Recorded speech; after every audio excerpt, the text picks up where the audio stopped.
안녕하세요. 총광호입니다. 오늘은 두 번에 나눠서 소음성 난청에 대해서 좀 이야기를 나누려고 합니다. 소음성 난청을 진행하다 보면 수행하는 입장에서 제일 많이 듣는 질문 중에 하나가 언제 되냐, 언제 끝나냐, 이 이야기를 제일 많이 하세요. 심지어 예전에 예를 들면 저희를 만났었는데 다른 법인에 의뢰를 하시고 나서 저희한테 전화를 하셔서 이게 사건을 의뢰했었는데 안 된다. 언제 끝나냐? 이런 질문을 많이 하시거든요.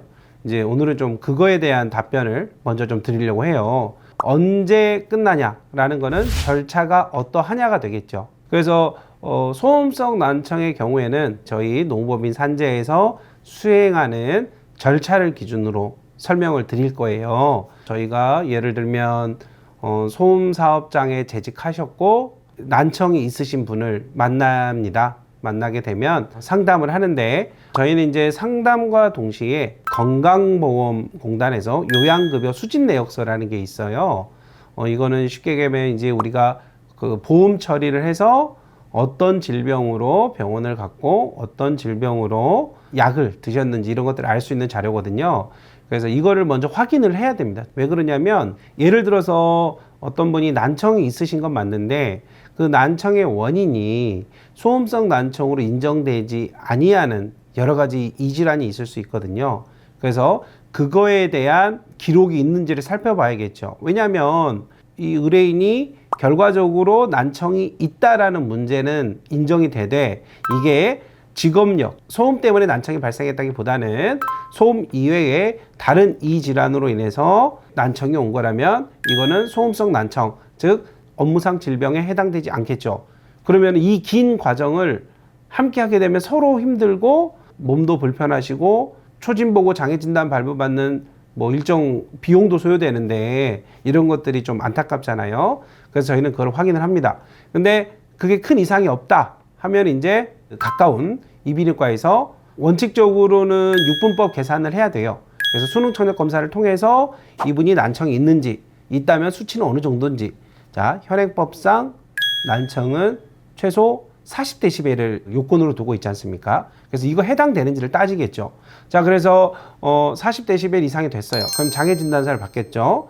그리고 나서 여러 가지 이분의 소음 사업장의 이력들을 조사를 할 거예요. 뭐 몇 년 동안 일을 했고 어느 사업장에서 일을 했고 이런 것들을 조사를 한 다음에 어느 정도 이제 직업력이 모아지고 조사가 되면은 이거를 해당하는 관할 지사에 근로복지공단에 명심하셔야 될 거는 소음성 난청의 경우에는 최초 요양 신청이 아닙니다. 왜요? 난청은 요양이 인정되지 않기 때문에 장애급여 신청을 하는 거예요.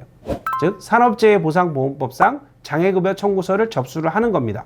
그러면은 그 해당되는 그 관할 지사에서 담당자가 이것저것 조사를 하고 뭐 문답도 할 거고 복명서 작성을 할 거고 그리고 나면 이제 뭐를 하냐면은 저희 이제 대리인에게 이제 신청인의 어떠한 거주 지역을 고려해서 특진 의료기관 주로 이제 대학병원급입니다. 특진 의료기관을 선택하세요라고 이제 문서를 보내요.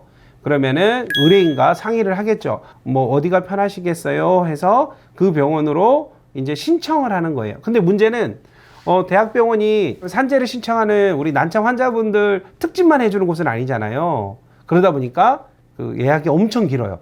그래서 일단 특진 받는데 뭐 어떤 병원 같은 경우는 뭐 1년을 기다려라, 뭐 6개월을 기다려라 이런 경우가 있어요. 예를 들어서 6개월을 기다렸다 쳐보자고요. 그럼 이제 6개월 후에 특별 진찰을 보러 한 번을 갈 거고 또 두 번 가고 3회를 보셔야 되잖아요. 자, 특진이 끝났습니다. 자, 그럼 이제 그 결과를 가지고 뭘 하냐면은 전문조사를 받습니다. 여기서 조사라는 게 뭐 이런 조사가 아니고 조사자께서 어르신 무슨 일을 하셨어요? 뭐 환경은 어땠어요? 보호구는 지급했어요? 등등등등 질문들을 합니다. 이게 많은 데는 1시간 이상도 소요되더라고요. 네. 이제 전문조사를 받고 나서 여기서 이제 결정이 나는 거예요. 여기서 바로 심의를 할 수 있겠다, 판단할 수 있겠다가 있고, 이거 조금 통합심사라고 한번 또 다른 절차를 거칠 수가 있겠는데? 라고 판단을 하기도 해요. 그래서 만약에 여기서, 이분은 통합심사를 가야겠다면 통합심사를 또 가셔야 돼요. 그죠? 그러면 거기서 또 3, 4개월이 소요되는 거예요. 그러다 보니까 이게 너무 민원도 많이 들어오고, 뭐 1년은 기본이에요, 사실. 자, 정리를 드리면, 자, 처음에 상담을 하실 거고, 일을 의뢰를 하실 거고, 그 다음에 동네 이비인후과에서 장애 진단서를 받으실 거고, 그 다음에 이제 해당 사업장을 관할하는 근로복지공단에 접수를 하실 거고, 그 다음에 특진 의료기관을 선택하셔서 3번에 걸쳐서 3회에 이르는 난청 검사를 하시겠죠. 그죠? 이걸 하실 거고, 이제 그 다음에 전문조사를 받습니다. 즉, 특진을 받고 결과가 나오면 이제 전문조사를 하고, 여기서 다는 아니지만 일정 사건의 경우에는 아까 말씀한 통합심사, 이것도 거의 이제 광역별로 있다고 생각하시면 돼요. 통합심사를 가실 거고, 그러면 이제 그 결과가 어디로 원처분기가 내려오면은 저희가 결과를 받게 되는 거예요. 근데 이게 너무 소요되다 보니까 이제 공단에서도 여러 가지 노력을 해요. 그래서 요즘은 원스톱 서비스라고 해서 아까 말씀드린 대학병원급의 특징과 그 전문조사를 한 번에 해요. 그래서 이거를 우리가 원스톱 서비스라고 그러고, 주로 이제 근로복지공단에서 운영하는, 근로복지공단 병원에서 주로 그렇게 하죠. 자, 예를 들면 뭐 서울대병원, 아산병원, 뭐 이런 병원에서는 원스톱 서비스가 안 되는 거죠. 근로복지공단에서 운영하는 병원에서 되는 거예요. 그래서 이제 이런 것들이 있을 수 있고, 그 원스톱 서비스를 하게 되면은 예를 들면 대학병원의 특징이 끝났어요. 근데 전문조사하는 곳은 또 다른 의료기관을 가야 돼요. 근데 이 기간은 뭐 단축시킬 수 있다고 표현을 해야 되겠죠. 그거는 그 기간만큼 줄어들 겁니다. 그래서 일의 전체적인 과정에서 결과는 줄어들 수 있다라는 거고, 결론적으로 말씀을 드리면 너무 길어요. 그래서 저희도 처음에 일을 진행할 때는 그 의뢰인 분들께 이거는 1년 이상의 기간이 소요됩니다 라고 말씀을 드리는 거고, 그래서 여기에 동의를 하셔야 돼요. 왜냐하면 먼 거리를 왔다 갔다 하셔야 되고, 연로하신 어르신들은 이 자체가 좀 힘드실 수도 있거든요. 자, 이제 그러면은 이 영상을 보셨다면은 왜 이렇게 시간이 오래 걸리지? 이런 좀 질문에 대한 답은 좀 드릴 수 있었던 것 같아요. 네, 그래서 그렇게 좀 이해를 해주시면 좋을 것 같고요. 다시 한번 정리를 하고 마무리를 할 건데요. 처음에 뭐를 해야 된다? 소음성 난청과 상관없는 난청의 원인이 되는 이질환이 있는지 확인을 해야 된다. 그래서 이거를 통과합니다. 자, 그러면 가까운 병원에서 그 소음성 난청 장애 진단서를 받습니다. 그리고 원처분 기간, 즉 근로복지관 접수를 합니다. 그리고 조사가 끝나고 나면 특진 의료기관을 선택해서 특진을 3번을 받습니다. 그리고 전문조사를 합니다.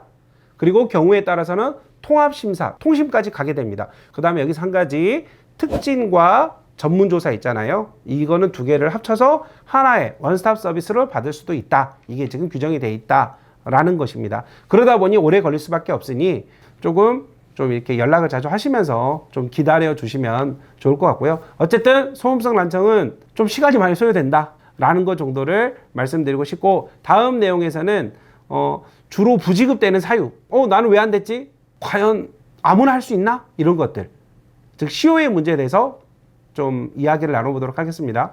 고맙습니다.